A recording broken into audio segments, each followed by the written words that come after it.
모두 다 평안하셨죠? 네, 1년 만인 것 같은데요. 새로운 한 해 모두 다 이렇게 건강하시고 평안해지시기를 바랍니다. 네, 오늘이 14번째인 것 같은데요. 다음 주에는 오후에 다음 주 수요일 오후에는 총회, 키네스 계획공동체 총회 가 있고요. 오전에는 또 지금 우리 신년 포럼, 저희 신년 함께해서 포럼을 지금 진행 중이어서 네 번 했고 내일 가만히 있자 내일이 아니라 다음 월요일 날 9일 날 다섯 번째가 이렇게 되게 있습니다. 그 포럼에 대한 그런 중간 평가를 좀 했으면 좋겠다라고 이렇게 얘기를 해서요. 그 날짜를 다음 주 수요일 오전에 그 시간을 가져야 될 것 같습니다. 그래서 오늘 이, 사도행전 바울서 오신 세 번째 3차 바울 서신과 사도행전에 대해서 15주 중에 오늘 14번째인데 오늘 마지막 시간을 가져야 될 것 같습니다. 우리가 지난주에 사도행전 27장을 통해서요, 사도 바울이 4차 여행을 가는 그런 과정에서 4차 여행인데요. 멜리데 섬에 이르는 과정까지를 이렇게 봤습니다. 멜리데 섬에서 여기서 월동을 이제 3개월 정도 하고, 그리고 이제 로마로 가는 그런 길이 이렇게 되겠는데요. 그 과정을 좀 살펴보고 사도행전 바울 서신에 대한 총정리를 하도록 이렇게 하겠습니다.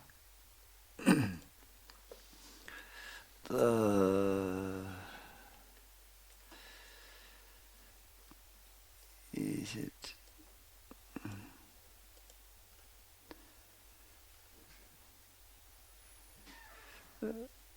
석 달 후 28장 11절이 이렇게 되겠는데, 석 달 후 우리가 그 섬에서 겨울을 난 알렉산드리아 배를 타고 떠나니 그 배의 장식은 디오스구로라, 뭐 이렇게 이제 얘기를 하고 있습니다.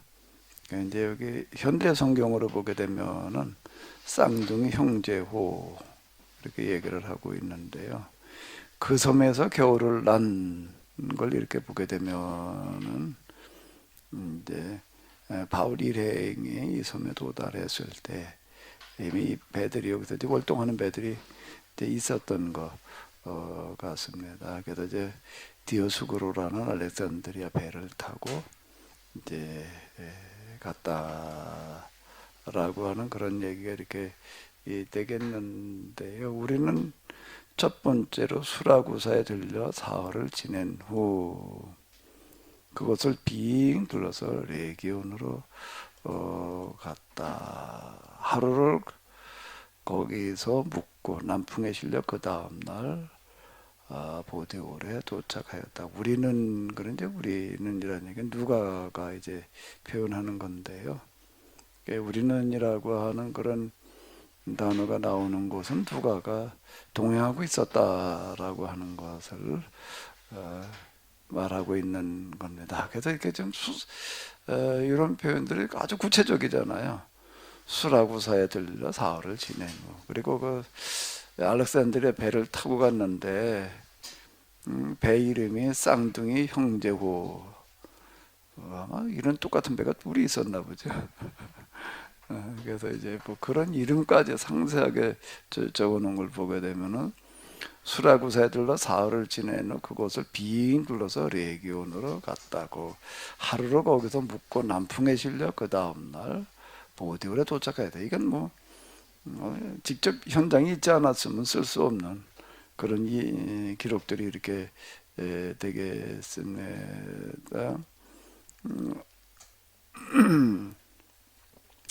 로마 근데 이 15절을 보게 되면 로마에 있는 신도들은 우리가 온다는 말을 듣고 아비오 광장까지 나왔는가 하면 세 여인수 뜨레스라는 게 셋을 말하는 거죠. 따베르라는 곳에서 기다리고 있는 사람들도 있었다. 바울은 그들을 보자 하나님께 감사를 드리고 더 큰 용기를 갖게 되었다. 이렇게 얘기를 하고 있습니다. 이제 아비오 광장까지는 마중을 나왔다 그랬는데 이걸 지도를 가지고 좀 이렇게 보게 되면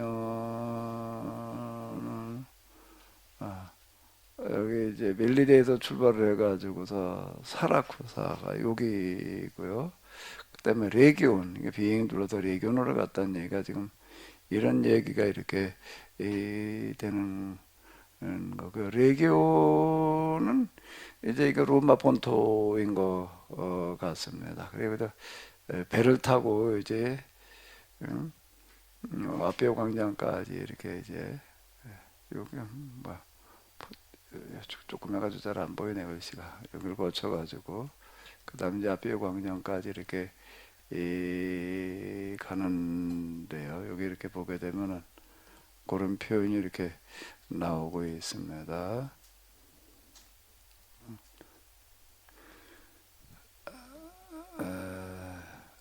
로마에 있는 신도들은 우리가 온다는 말을 듣고 아비오 광장까지 마중을 나왔다.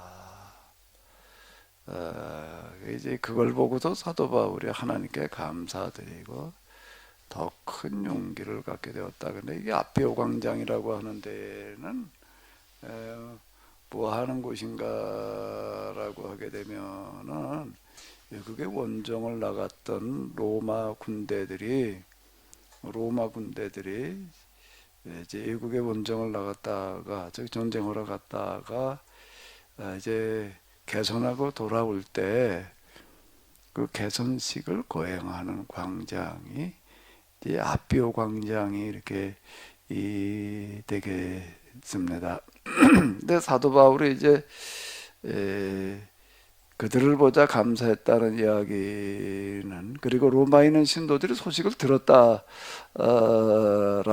하는 거예요. 그러니까 그걸 로마에 있는 신도들이 어떻게 소식을 듣고 왔는지는 의문입니다. 그건 이제 미리 아마 여기 지금 이렇게 지도상으로 이렇게 보게 되면은 멜리데라고 하는데 이렇게 로마로부터 먼 데가 아니잖아요. 먼 데가 아니고 여기 이제 며칠 걸쳐서 가고 이러다가 보니까 그리고 이 멜리데라는 곳에는 이제 알렉산드리아가 여기 알렉산드리아로부터 온 이 배가 여기 와서 정박해서 이제 월동을 했다. 뭐 이러다 보니까 근데 여기서 로마까지 오가는 어떤 그런 이 배편이라든지 뭐 그런 것들이 아마 그 전에도 있지 않았을까라고 이렇게 생각이 되고요. 그래서 이제 바울이 지금 이제 어쨌든 여기 지금 로마로 오고 있다라고 하는 소식이 어떤 경로를 통해 가지고 로마에 이렇게 알려져서 로마의 교인들이 마중을 나왔다라고 이렇게 이야기를 하고 있습니다. 그러니까 로마 교회는 바울이 세워놓은 교회가 아니잖아요. 그런데도 어쨌든 그들이 마중을 나오는데 어디로 나왔다고요? 아비오 광장에 와가지고 거기 그 아주 여인숙 이름까지 지금 나오고 있었던 것 같은데 새 여인숙이라는 뜻의 뜨레스 타베르네라는 곳에서 여기서 기다렸다라는 이야기는 뭔 얘기가 되는가라고 하게 되면 여기 와가지고서 이제 묵으면서 여인숙이 와가지고서 묵으면서 기다리는 사람들도 있었다. 이제 이렇게 이야기를 하는데 이제 아피오 광장까지 마중을 나왔다라고 하는 것은 로마 교회에서 사도 바울을 어떻게 맞아줬다는 얘기가 되는 거죠. 개선 장군을 맞듯이 맞아 주었다. 아피오 광장이라는 얘기가 이제 그런 개선식을 거행하는 그런 광장이기 때문에 그 사도 바울은 자기는 지금 죄수의 몸으로 이제 재판을 받으러 오는데 로마 교회 교인들이 어떻게 맞아줬다는 거죠? 누구처럼 맞아줬다는 거예요? 개선 장군처럼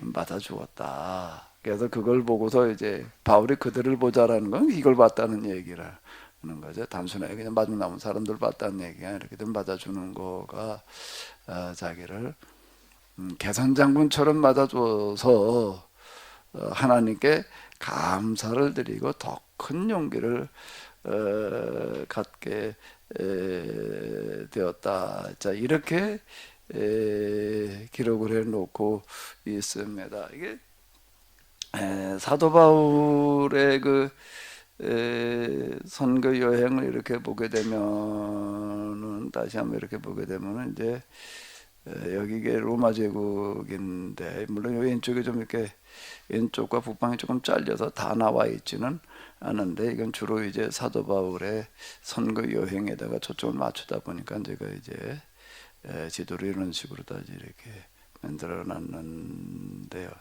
1차 선거 여행은 주로 갈라디아 지역이 이렇게 되었고요. 두 번째는 어디였죠? 아가야 지방이었고 아가야라고 하는 그리스 본토 선교가 되겠고요. 세 번째는 어디였어요? 주로 에베소 선교, 소아시아 선교죠. 그러니까 그 야자 끝나는 데가 이제 그 당시 그 한 지역을 얘기하는 겁니다. 시리아, 수리아, 안디옥, 갈라디아. 여긴 또 그다음 뭔가 하면 소아시아. 여기는 뭐지 또 이제 이렇게 이 사도 바울이 다소에서부터 이제 출발해서 선교 이방의 선교를 나가는 데는 그냥 무작정 간 게 아니라 계획을 세웠다라고 하는 건데 이 로마 제국에서 이쪽을 이제 여기를 가리켜서 이제 동방 이렇게 얘기를 합니다. 그리까지 포함한 데를 동방이라고 그러고 로마로부터 왼쪽 서바나 이쪽 그래서 지금 영국까지 포함해 가지고서는 이게 서방 이렇게 이야기를 합니다. 이게 동방 선교를 먼저 계획을 세우는데 이집트 북단도 그 당시 굉장히 중요한 비중을 차지했습니다. 그건 뭐 때문에 그러는가 하면 이집트의 이 알렉산드리아 때문에 그랬는데 알렉산드리아는 도시가 로마 제국에서 이탈리아 로마에 이어서 두 번째 도시였으니까 지금 우리가 배 얘기하는 것도 보게 돼 이탈리아로부터 오는 배 그런 얘기들이 많이 저 알렉산드리아로부터 오는 배 이제 이런 얘기가 많이 나오는 거예요. 지금 그런 얘기가 이렇게 되겠는데 이쪽은 사도 바울이 선교 계획을 세우지를 않았습니다. 여기는 왜 그랬는가라고 하게 되면 여기는 유대인들이 워낙 많이 있었고 그 일찍부터 이제 여기에는 또 선교가 되고 있었기 때문에 여기까지 뭐 구태여 갈 계획을 세우지는 않았던 것 같아요. 그리고 이제 사도 바울은 이 로마 제국을 이제 복음화 시키자 이런 아주 큰 계획을 가지는 거예요. 어느 한쪽 지역을 이게 아니라 로마 제국 전체를 복음화 시키자. 아니 어떻게 이런 구상을 할까? 요즘과 같은 시대도 아니거든요. 요즘처럼 교통식이나 이런 게 발달됐던 시대도 아닌데 로마 제국 전체를 복음화시키자. 차 이런 구상을 한다는 것 자체가 이게 참 좀 의아합니다. 도대체 어떻게 그런 생각을 할 수가 있을까? 오늘 이재영 목사님이 대표로 오셨는데, 이재영 목사님, 이재영 목사님 한번 얘기를 해봐. 어떻게 이런 생각을 할까? 그래.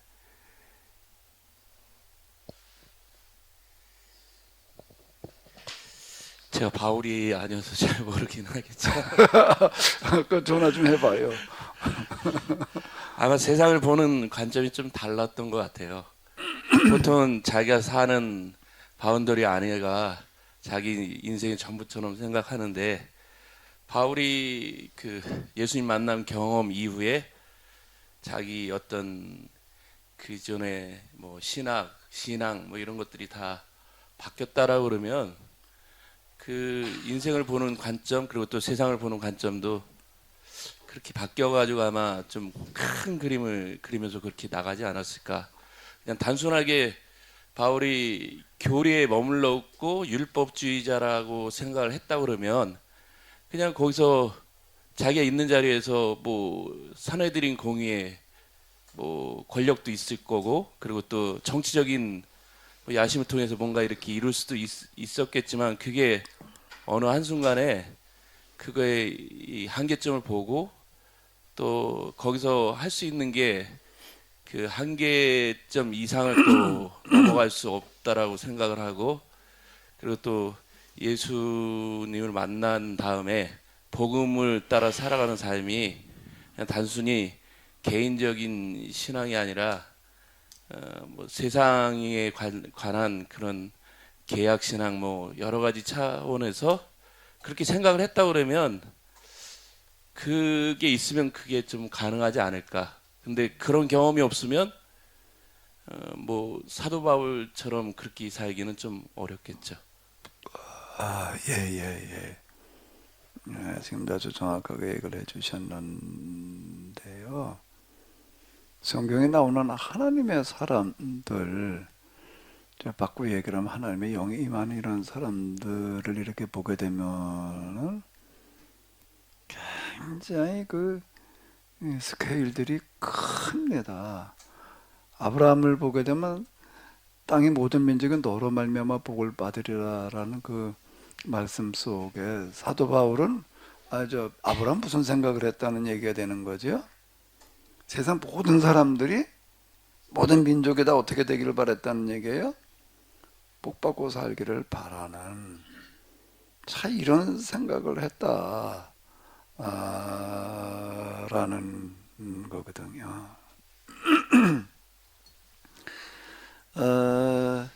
또 그 다음에 이제 등장하는 이제 이상 야곱 요셉에 이르러서 이렇게 보게 되면 요셉이라고 하는 사람은 또 17살에 종으로 팔려갔으면서 그것도 낯선 나라에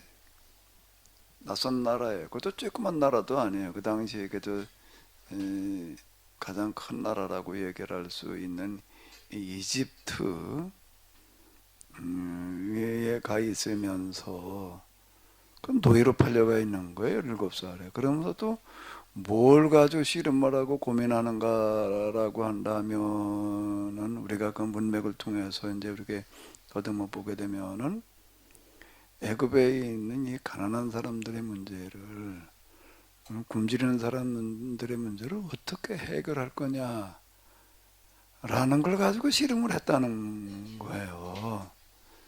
그가 바로의 꿈을 해석하고 뭐 그러는 것들이 바로 이런 얘기고 그 이전에 그가 이제 어렸을 때 꿨던 꿈 보릿단들이 둘러서서 절을 했다라는 그런 이야기가 이런 것들을 이제 암시하는 거였다라고 이제 우리가 이렇게 볼 수가 있거든요. 아니 한번 우리가 생각을 해봐요. 17살 철부지 나이에 종으로 팔려갔다. 물론 그 당시 17살은 오늘의 17살하고는 많이 다릅니다. 그때는 14살이면 전쟁에 나가는 시대였으니까 진짜 성인식을 했다라는 그런 얘기가 그냥 말로만 성인이라고 그랬다는 얘기가 아니라 실제 송인의 삶을 사는 오늘보다는 오늘 14살 그러면 뭐 이게 뭐 완전 이제 철부질 텐데요. 14살이면은 초등학교 졸업하는 나이쯤이지요. 근데 저를 돌이켜 놓고 보더라도 내가 초등학교 졸업하던 해에 직접 산판에 가서 도끼 들고 어른들하고 일을 했어요. 어른들만큼은 아니었겠지만은 내가 내 손으로 지게를 직접 만들었으니까 그때 끌이라는 거 있거든요. 대장간에서 이렇게 하는 거. 그걸 갖다가 나무를 깎아가지고 다 뚫러가지고 지게다리라고 그러잖아요.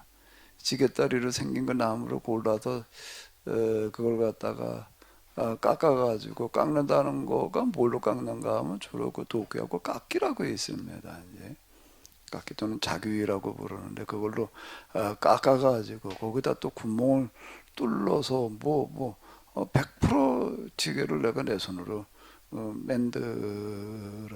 그리고 톱을 또 이렇게 그 줄이라는 걸로다가 이렇게 갈아가지고 또 도끼도 직접 휘뚫어다 갈아서 어쨌든 나무 들어가다 통나무를 비워낸 것들이고 그걸 전하르고 그러고 했으니까 그 환경이라고 하는 거가 사람을 이렇게 만들어 놓는데 그 어쨌든 고대에는 13, 4살이면 이제 성인이 됐다. 성인 전쟁에 참여했다는 얘기가 지금 이제 그런 얘기라고. 그러니까 17이니까는 이제 우리의 17하고는 다르지만 어쨌든 어린 나이에 노예로 팔려가서 그런 생각을 했다. 참 이게 이재용 목사님은 그 나이에 종으로 팔려갔다면 뭔 생각했을 것 같아. 낯선 날에 종으로 팔려가면. 한번 요셉의 입장에서 한번 생각을 해봐요. 그 나이에 종으로 팔려갔다면 아마 제가 그렇다 그러면 뭐 원망이나 저주 그리고 또 분노를 품었겠죠. 형제들도 나를 버리고 가족도 버리고 또 뭘 해보려고 해도 다 좌절시키고 그러면 이제 그런 사람들 이렇게 역사적으로 봐도 세상에 무슨 뒤집어 엎겠다 뭐 이렇게 해가지고 분노를 가지고 쏟아내는 사람들이 많이 있잖아요. 근데 요셉은 지금 말씀하신 걸 보면 분노가 아니라 그걸 좀 선순환 식으로 바꿨는데 그거는 뭐 신앙의 관점 아니면 설명이 좀 안 될 것 같아요. 아마 요셉은 그럼 이런 생각과 마음을 어떻게 해서 가질 수 있었을까? 요셉은 야곱의 영향이라고 보여져요. 야곱의 영향. 왜 야곱은 우리가 그냥 간사한 사람, 비열한 사람 이제 얼핏 이렇게만 이제 이렇게 보기 쉬운데 자기 집에서 형 때문에 그또 쫓겨나는 사람 아니에요. 형 때문에 쫓겨나가지고 먼 타향으로 혼자 가는 거예요.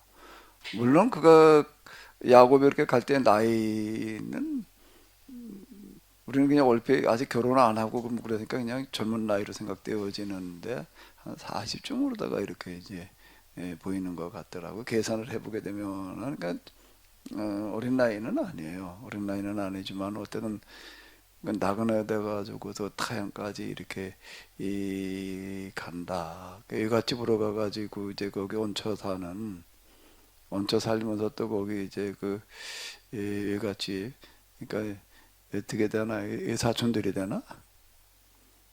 애사촌들과의 여러 가지 어떤 갈등 뭐 이제 이런 것들이 이제 있고 그러는데 그 집에서 일단 처가살이를 하는 거 아니에요.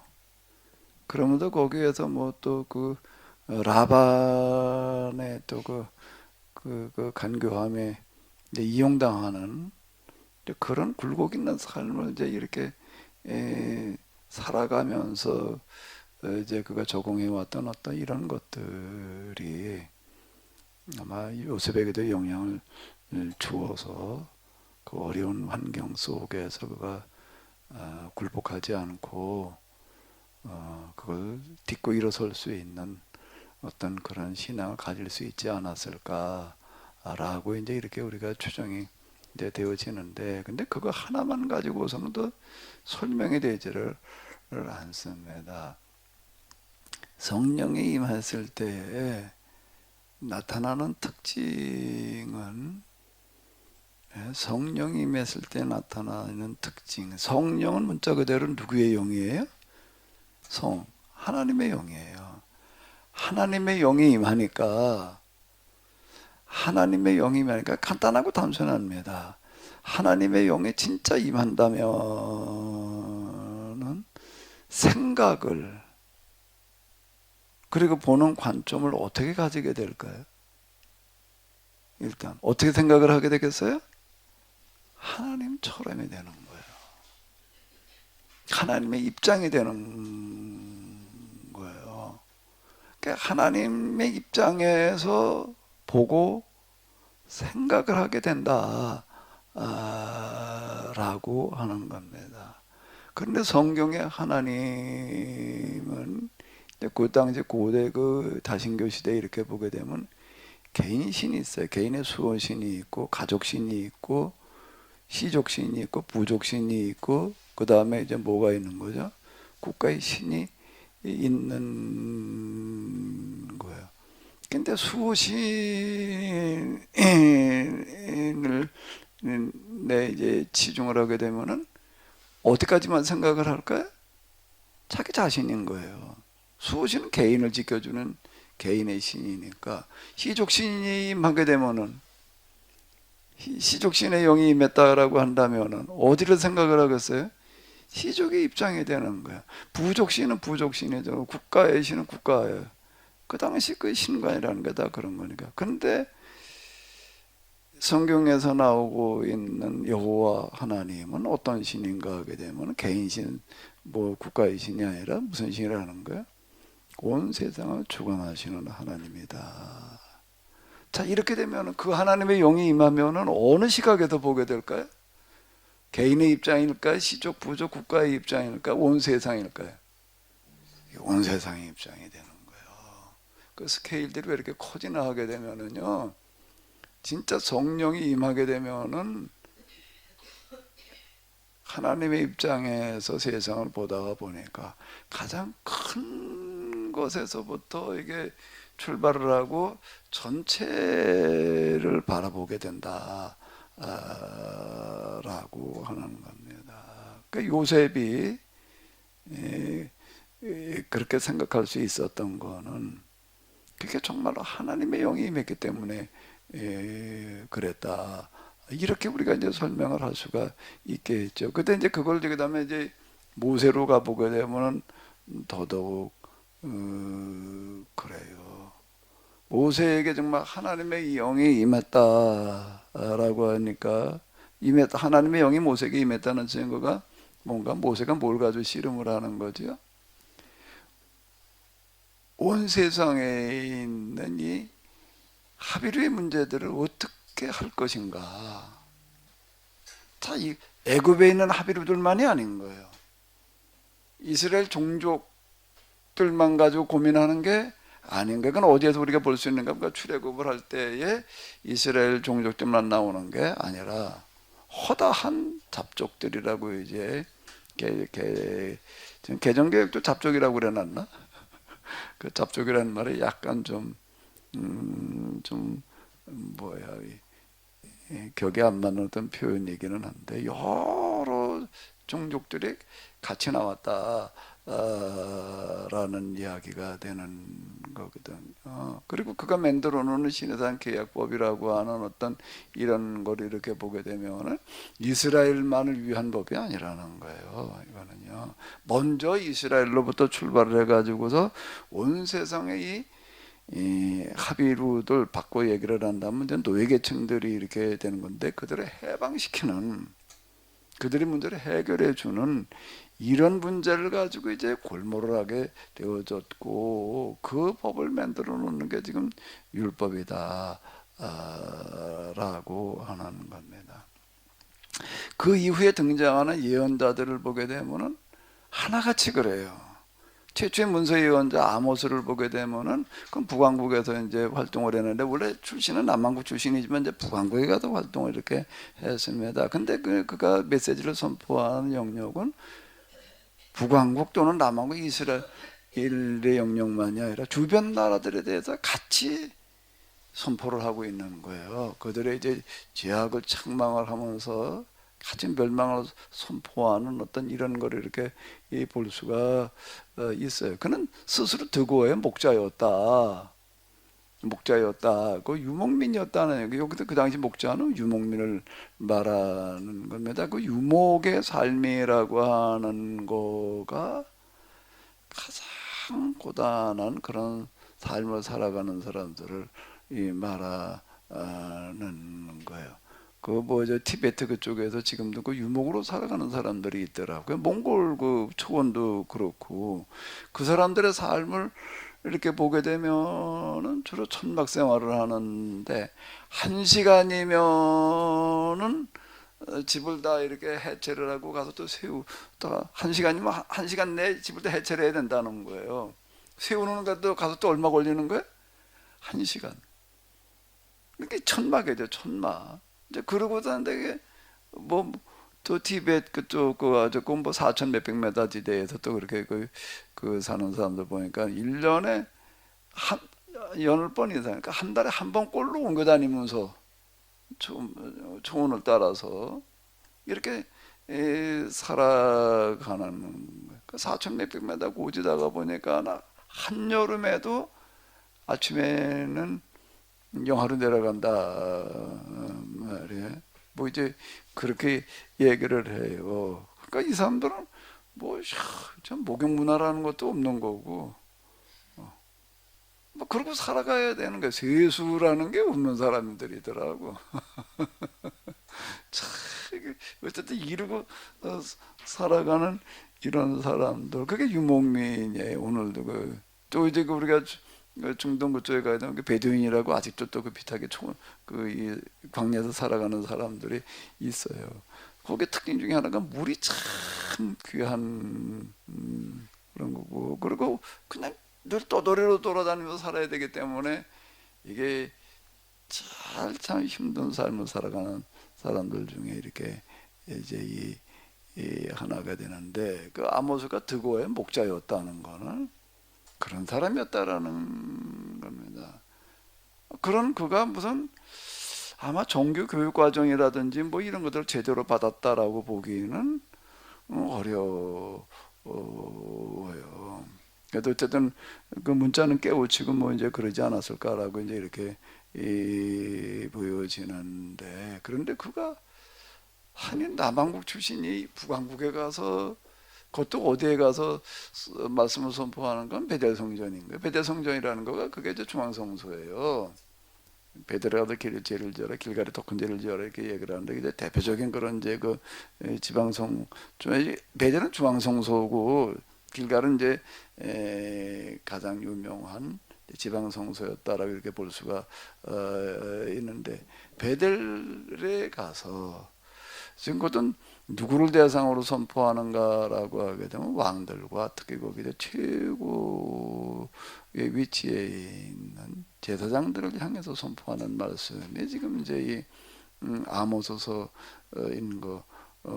예. 그렇게 활동을 보더라도 이제 그렇고, 그 메시지 내용이라고 하는 거는 북왕국에만 국한된 것도 아니고 남왕국에 대해서도 또 선포한다고요. 그리고 주변 나라들에다가 하나하나 다 이제 하나님의 이 심판의 말씀들을 선포하는 어떤 이제 이런 거를 볼 수가 있습니다. 근데 그건 아모스만 그런 게 아니라 대부분의 그 예언서를 보게 되면은 주변 이방들에 대해서도 심판을 선언하는 어떤 그런 말씀을 이렇게 볼 수가 있어요. 그건 왜 그런가 하면 그들에게 뭐가 임했기 때문에 나타나는 현상이라고요?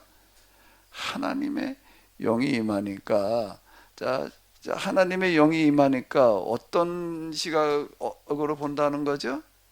하나님의 시각, 하나님의 입장에서 이걸 말을 하게 되다 보니까는 이제 가장 큰 범위에서부터 이제 출발을 하게 되어져 있는 거예요. 그건 저도 이렇게 돌이켜 놓고 보니까는요, 난 이렇게 크게 생각을 해본 적이 없어요. 이렇게 크게 생각하려고 그러지도 않았고, 어떻게 하다 보니까 교회가 좀 길을 잘못 들었다라고 생각해가지고서 나는 기껏 생각한 게 이 교회 양극화 문제를 어떻게 할 거냐라고 하는데, 그러니까 이제 중형교회 운동으로 가야 된다. 근데 여기까지나 내가 생각을 한 거지.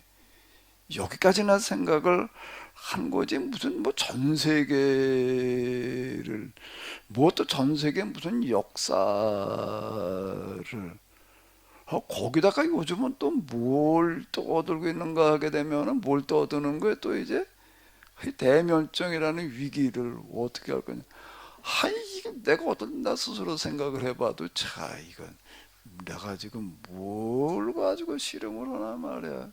근데 내가 교회사를 나름대로 좀 이렇게 공부를 한다고 그랬지만은 그건 흐름을 보기 위해서 좀 이제 이스라엘 역사와 더불어 가지고 교회사라고 하는 게 또 일반 그 인문학하고 연결이 돼 있으니까 무슨 이제 사상사, 문화사 뭐 이런 걸 좀 들여다 봤을 뿐이지. 내가 뭐 전 세계 역사를 가지고 뭘 어떻게 해보겠다면 그런 생각은 해본 적이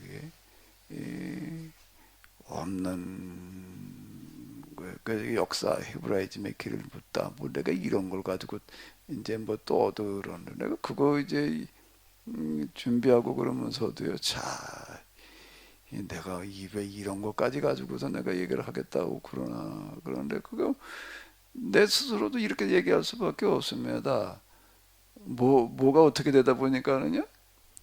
성령이 임하다. 그러니까 여기 해석해 나가는데 이제 부딪히는 어려운 문제들이 많아요. 이게 해석이 안 되는 부분이 많죠. 모르는 부분도 뭐 이게 이쪽 저쪽 안 맞는 부분들이 우리 성경과 이스라엘 역사를 가지고 해석하는데 이게 얼마나 많아요. 내가 제일 먼저 부딪혔던 문제는 뭔가 하면 여호수아서예요. 여호수아서를 보게 되면 다 죽여 없애라고 그러고 코로 숨진 거 다 죽였다고 그러는데 도대체 이걸 뭘 어떻게 될지 모르겠더라고요. 코로 숨 쉬는 건 다 죽여라 말이야. 그럼 이걸 어떻게 받아들여야 되느냐.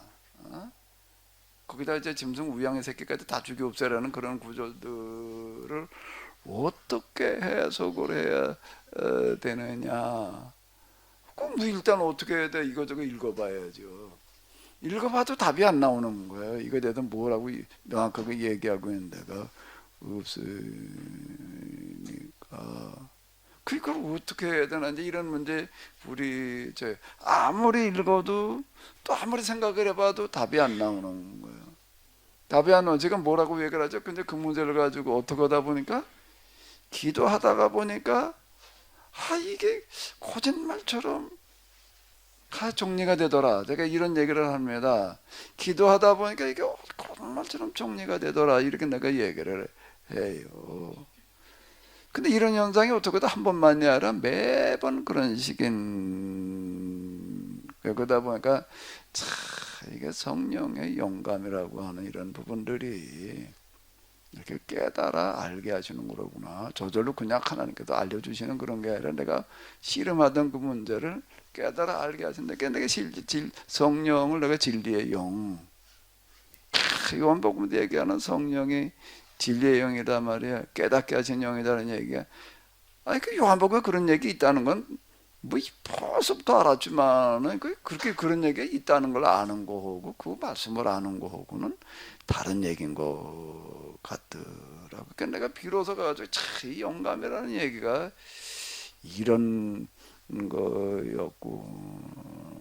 그리고 그 성경에 나오는 등장 인물들의 입장에서 이제 내가 또 이렇게 말을 하게 이렇게 되고, 그들의 입장에 서니까 또 이제 그 내가 이제 저 뭐 요셉을 읽는 거하고 요셉에 대해서 읽는 거하고 내가 요셉의 입장이 되는 거하고는 완전 딴 얘기예요. 내가 요셉 입장이 돼 보는 거, 내가 아브라함의 입장이 돼 보는 거예요. 근데 이제 영감이라는 게 무슨 얘기가 되는가라고 한다면은 내가 누구의 입장이 되게 하시는 거라고요? 모세의 입장, 아브라함의 입장, 아모스의 입장이 되게끔 그 성령이라고 하는 거가 그런 역할을 하는 거더라고요. 그러니까 내가 제일 처음에 이걸 경험한 거는 뭔가 하면 에스라서였어요.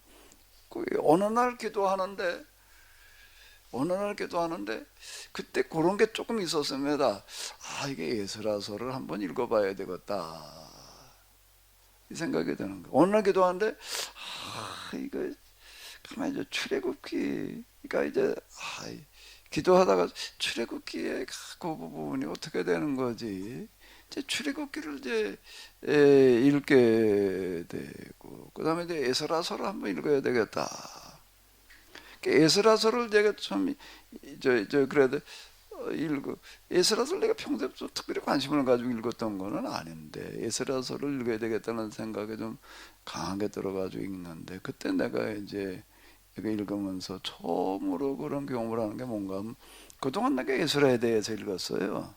근데 이제 에스라의 입장이 내가 되더라. 에스라를 내가 읽는 사람이 아니라 에스라서를 말하는 사람이 내가 돼 있더라.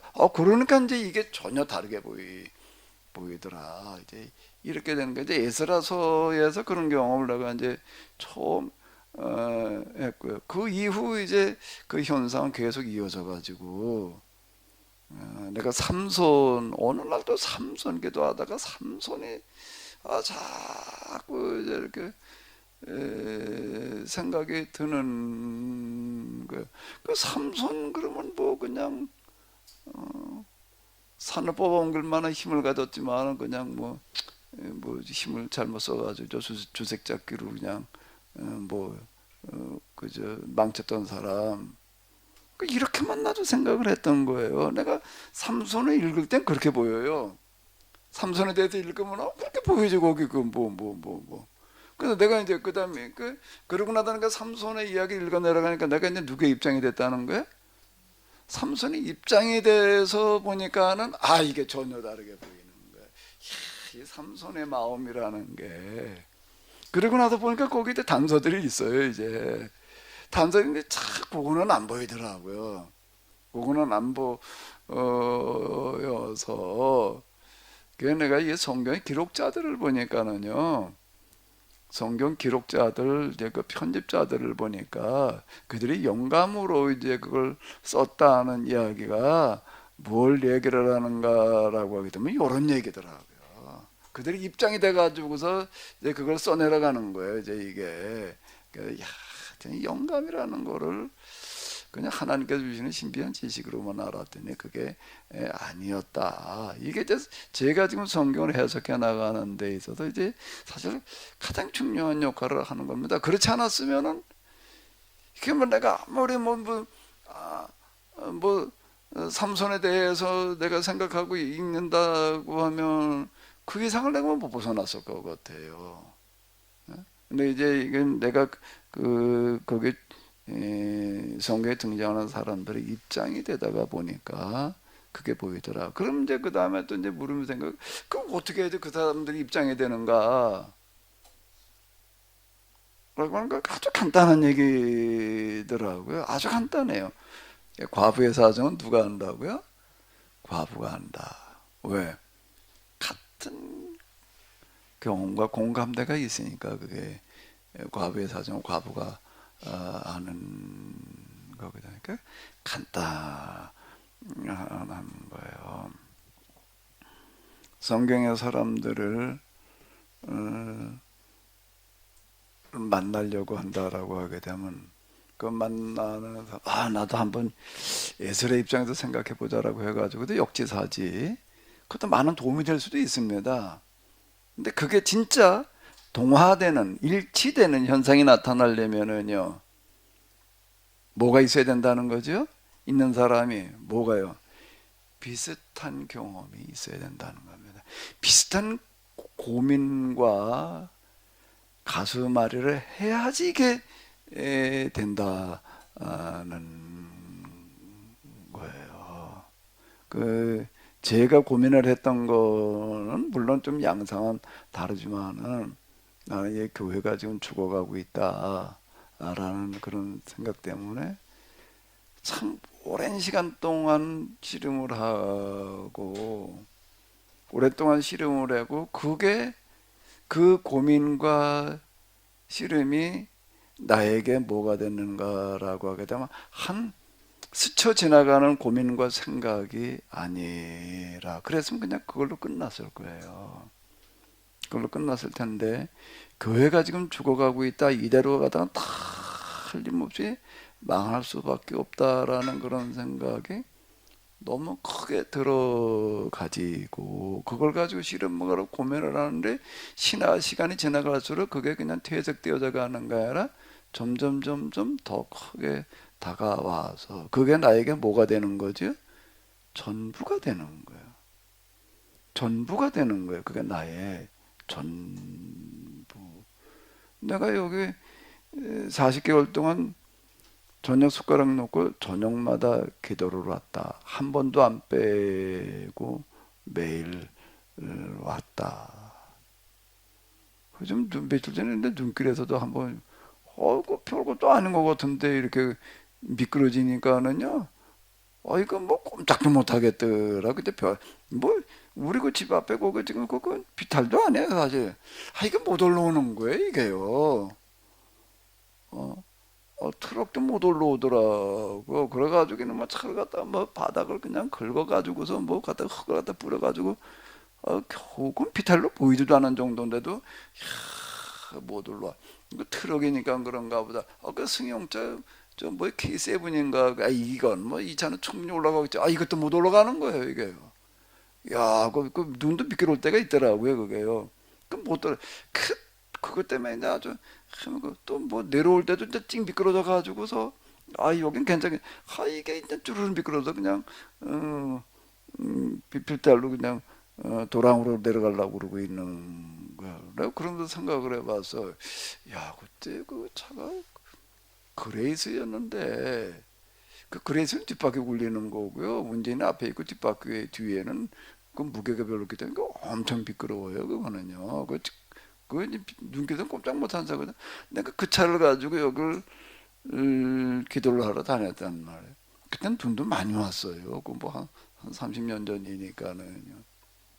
눈도 정말 많이 왔고요. 거기 그 길이라는 거 굉장히 가파르고 농로였어요. 농로요. 어떨 때 가다 보게 되면 차들이 그냥 구렁텅이로 틀어박혀 있는 것들 제가 여러 번 이렇게 봤습니다. 근데 거길 내가 그 기도를 하러 간 거예요. 그 체인을 감고 간 것도 아니고 그걸 어떻게 갔다 와나? 그러니까 한 번도 가다가 못 가면 그냥 오자. 근데 이거 안 된다 그러고 안 가지는 않는다 그러고 가는 데까지 가다가 이제 온다 그러고 이제 근데 그 끝까지 갔어요. 올 때도 또 오고 그 어떻게 왔다 갔다 했나 나도 그때 어떻게 다녔지? 야 그걸 지금 다니라 그러면 이제는 어렵겠다 말 그때 그 30대 후반이니까 겁 없이 막 땡겼나 보다 내가 이제 그런 생각도 이렇게 하는데 내가 뭘 하러 그렇게 갔는가 라고 하게 되면은 내 개인적인 어떤 기도 제목 때문에 간 게 아니에요. 이대로 가다 교회가 죽을 수밖에 없는. 난 도대체 뭘 해야 되나? 뭘 해야 되나? 내가 할 수 있는 게 뭔가라는 걸 찾다가 보니까 결국 뭐는 내가 할 수 있는 게 아무것도 없어요. 뭐는 할 수가 있는 거죠? 기도는 할 수 있는 거야. 기도도 그냥 뭐 집에서 그냥 문 하나만 열고 나가면 교회인데 그냥 가면서 그 옆에서 하면 되지. 그러나 그 생각이 들지만은 그래도 이번 기도하는 것 좀 그래도 이게 그만큼 심각하고 중요한 문제니까 좀 더 그래도 여기다 마음을 쏟아보자. 그걸 그래서 이제 산으로 간 거라고요. 가서 좀 더 제가 힘껏 한번 정말 부르짖어 보자. 부르짖어 보자. 근데 제가 그때 교회는 그 부르짖어서 밤중에 또 한밤중에 부르짖을 수 있는 그런 데가 아니고 동네 한복판이 있으니 거기도 어떻게 부르죠. 그래가지고 이제 산으로 그 기도원이는 산으로 이렇게 왔던 건데. 그러니까 언제까지 기도를 해야 되느냐? 언제까지 기도를 해야 되나? 뭐 한 40일 하면 되나? 한 100일 하면 되나? 이건 가만히 가서 내가 기도를 하면서 기도를 하러 가려고 그럴 때도 그랬지만 기도하면서 보니까 이건 응답될 기도가 아니에요. 응답되기를 바랄 수 있는 기도가 아니야. 그 언제까지 해야 돼 이게? 그가 죽어가는 이 문제 해결될 때까지. 그게 언제 해결될까? 해결될 수 있는 문제가 아니더라. 그 언제까지 해야 돼? 그게 내가 이제 이건 죽을 때까지 해야지. 근데 이렇게 제가 생각을 하는 겁니다. 죽을 때까지 쉬운 거는 아니에요 이게. 이런 기도를 죽을 때까지 그걸 한다. 그 앞으로 내가 얼마나 더 살지 모르겠지만은 쉽지는 않아요. 근데 나한테는 이 문제가 어떤 거예요? 그만큼 큰 문제이기 때문에 근데 이건 큰 문제고 또 나한테뿐만 아니라 이건 정말 심각한 문제이기 때문에 그냥 내가 두고 볼 수는 없고 그 내가 할 수 있는 건 뭐밖에 없기 때문에 기도밖에 없기 때문에. 근데 기도도 그냥 권성으로 그냥 뭐 나가서 잠깐 그냥 이거 말고 이거 지금 교회가 죽고 사는 문제가 올렸는데 그렇게 그저 대충 할 기도가 아니죠. 난 그래가지고 가는 거. 내가 아예 난 묘병을 써놨단 말이야. 뭐라고요? 저녁 먹고 그저 기도원 하루 댕기다가 죽었다.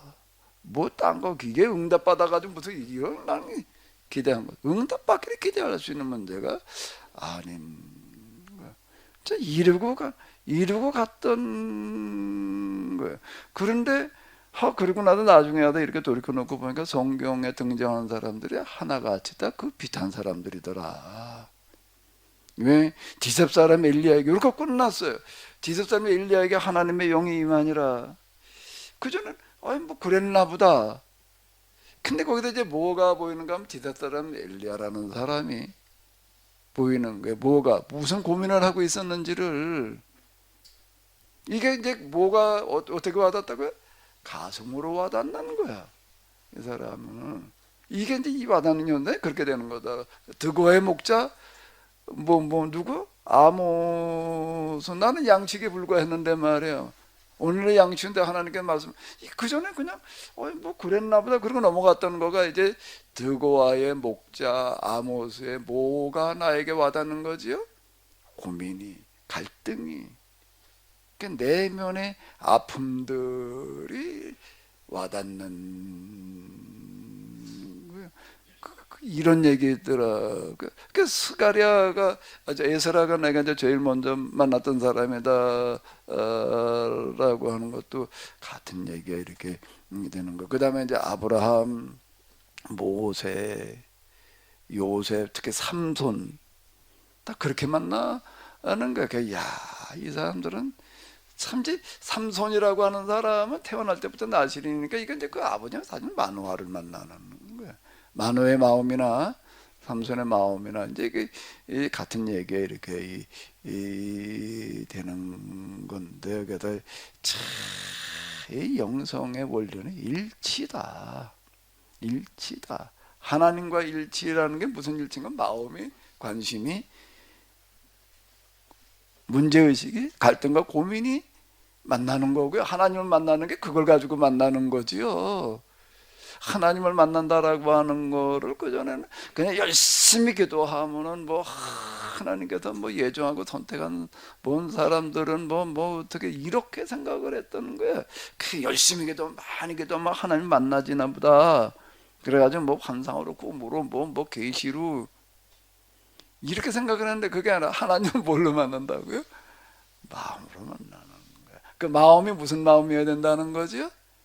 하나님과 비슷한 그런 고민을 하는 사람이 그분을 만난다. 제가 이제 처음에 영성수련 그때 뭐 영성 경험하고 났을 때 이제 영성거 하는 데가 많아가지고 이렇게 가가지고 이런 얘기 쭉 이렇게 합니다.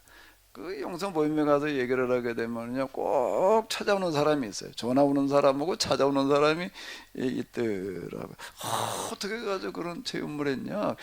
나 이렇게 기도를 했다. 그냥 저녁 먹고 나서 못 쳐도 그러냐? 그 제가 했던 대로 흉내내는 사람들이 꽤 여러 명 있었습니다. 어떤 분은요 나보고요 어디서 기도했냐 한번 가보자. 여기다 이 돌멩이 꼭대기에 앉아가지고 여기서 이렇게 알려줬어. 이제 성교순례 하듯이 그걸 하더라고.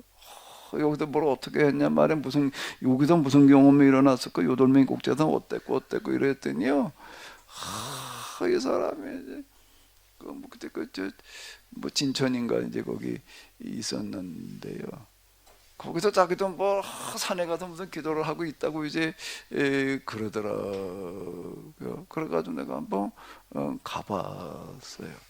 가봤는데요, 이 사람은요, 내가 죽을 때까지 오려고 그랬다니까 죽을 때까지 기도하려고 달라주는 사람이 있더라고요.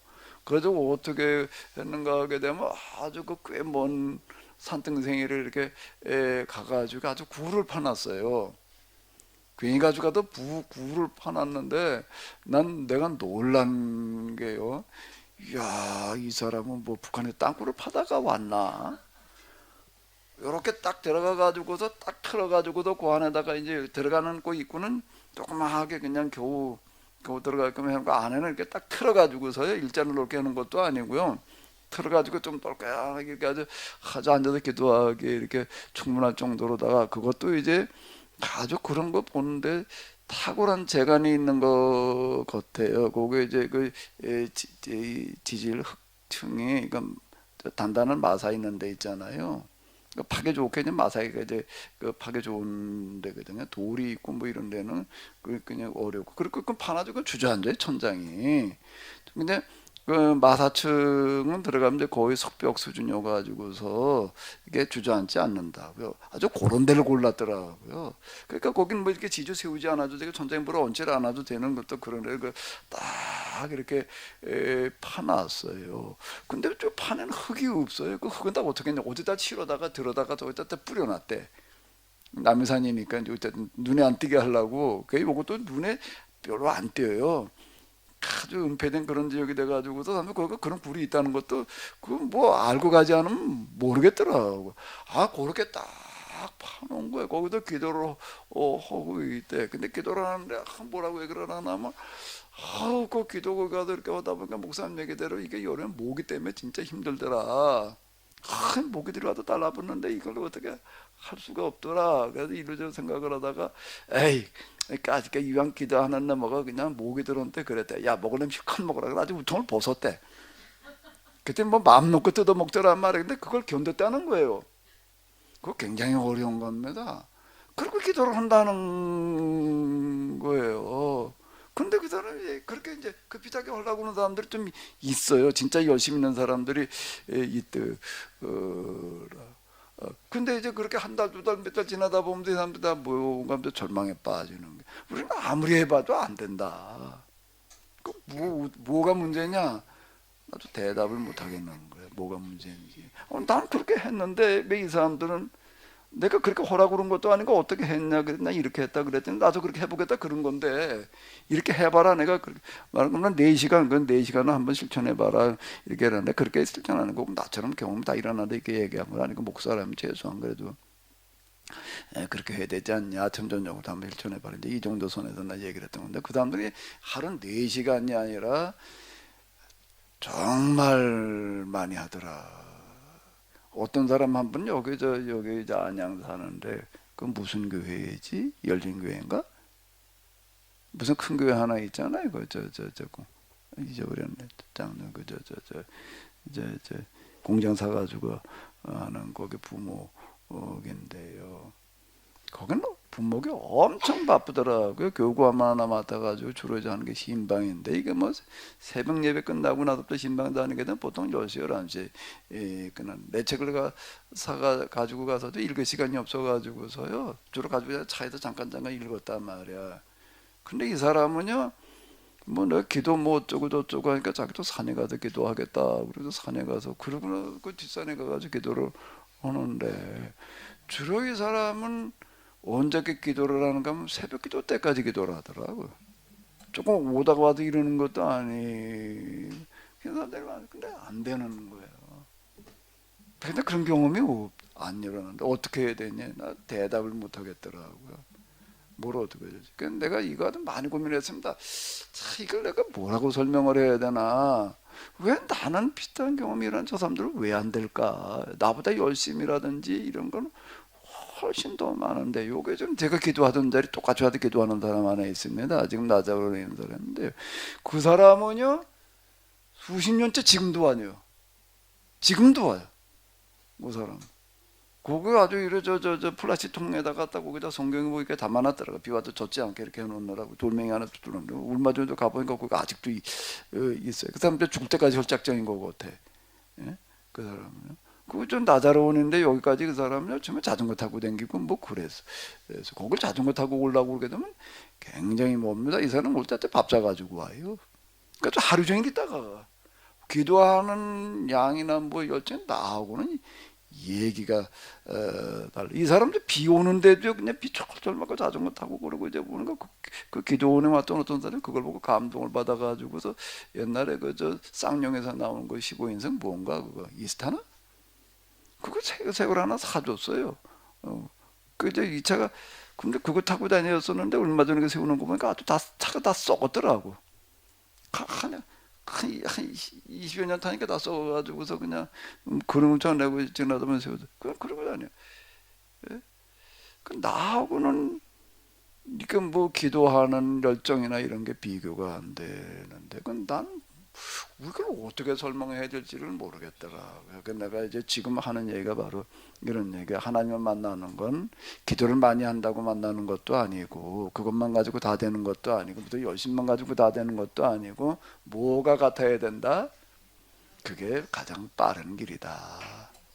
그게 뭐라고요? 가장 빠른 길이다. 내가 이제 이걸 가지고 얘기를 하는 게, 마음과 마음이 서로 같아져야지 그게 만나지는 거지. 이게 달라져 있으면은 이게 왜 안 되는가 하면, 이게 기도를 그렇게 열심히 많이 들어하는데 뭔가라고 해도 하도 제가 얘기를 하잖아요. 매일 뭐 열 몇 시간 기도하는 사람 왔더란 말이야. 진짜 열몇 평생을 그렇게 하는 사람이 이제 있는데, 진짜 기도 많이 하는 사람들 있어요. 근데 그게 뭔가 하면은 다 이제 무슨 저 제목 중에 응답받으려고 기도를 하는 거예요. 그게 아니라도 또 이제 영성 때문에 온 사람, 나도 그런 신비적인 그런 세계, 영적인 세계를 한번 경험해 보겠다고 기도를 하는 거예요. 그러니까 이게 안 되는 거예요. 이게. 나는 영성에 관심이 없었어요. 뭐 영성 경험을 내가 그걸 영성 경험해 보겠다고 그런 것도 아니고, 나는 하나님을 한번 만나봐야 되겠다고 그런 것도 아니고, 나는 그냥 교회가 죽어간다라고 하는 그런 생각 때문에 기도했는데, 그게 뭔가 하면 이게 마음이 만나지는 그 부분 때문이었다. 그래서 이렇게 된다라고 이제 내가 지금은 내가 이제 그렇게 얘기를 할 수가 있는데, 그때는 내가 이렇게 정리가 안 되니까 내가 할 말이 없는 거야. 뭘 어떻게 해야 된다, 이런 것들에 대해서요. 이제 사도 바울도 제가 이제 지금 얘기를 해나가면서 내 나름대로는 바울이 안 보였었습니다. 내가 바울에 대해서 보니까, 바울 소신 읽는 사람이야. 바울 사도행전을 읽으면서 바울이 어쩌고 저쩌고를 읽기만 하니까 이제 거기까지 해. 근데 이제 이게 어떤 현상이 나타나는 거죠? 바울의 입장이라고 하는 거. 근데 요거가 바울의 입장이 되는데, 내가 또 하나 준비해야 될 건 뭔가 그 당시 상황에 대한 이해. 그것도 어떻게 하다 보니까 이게 배경을 모르고는 안 되겠다라고 해가지고서 제가 기도 하러 다니면서도 그렇고 끝나고 나서도 제가 제일 큰 관심과 비중을 가지고 읽은 게 그 당시 배경에 관한 책들이에요. 그건 제가 그 당시만 눈에 띄는 대로 내가 내 눈에 띈 건 다 읽었다라고 해도 과언이 많을 만큼 읽었습니다. 그러니까 이제 그게 조건이 좀 이렇게 되더라고요. 그 이후에도 이제 서점에 나가게 되면은 지금도 내가 그런 거 있으면 다 이제 눈여겨보고 이제 사오는데 요즘 저게 읽을 시간이 없어서 내가 못 읽어요. 이제 관심 있는데 너 이제 읽을 시간이 없어서 못 읽고 그냥 사다만 놓고 지금 그냥 쌓아놓고 이제 그러고 있는데 저거 내가 좀 봤으면 나 그거 보고 있을 여유가 없네. 그래가지고 그러고 있는데 그 바울의 입장에서 이렇게 보다가 보니까 뭔가 왜 바울이 이렇게 큰 계획을 세우고 있는가라고 한다면은 왜 바울이 담의 세계에서 왜 예수님을 만났는가라고 한다면은 이런 것이 이제 다시 보이는 거예요.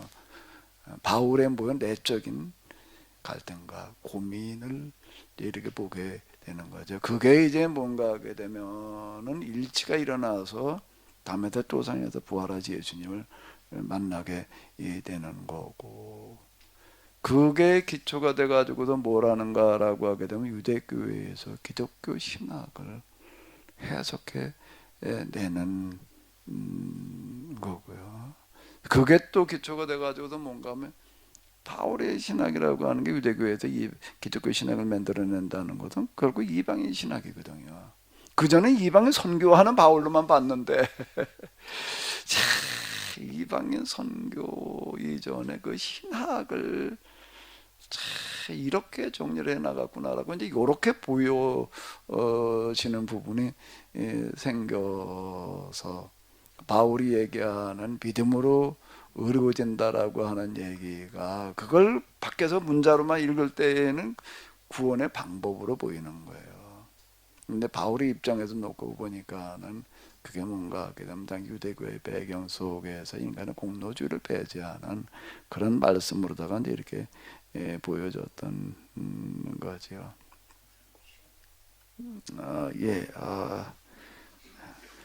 또 우리 장로님이 또 대신 시간표 알람 역할을 해주셨는데요.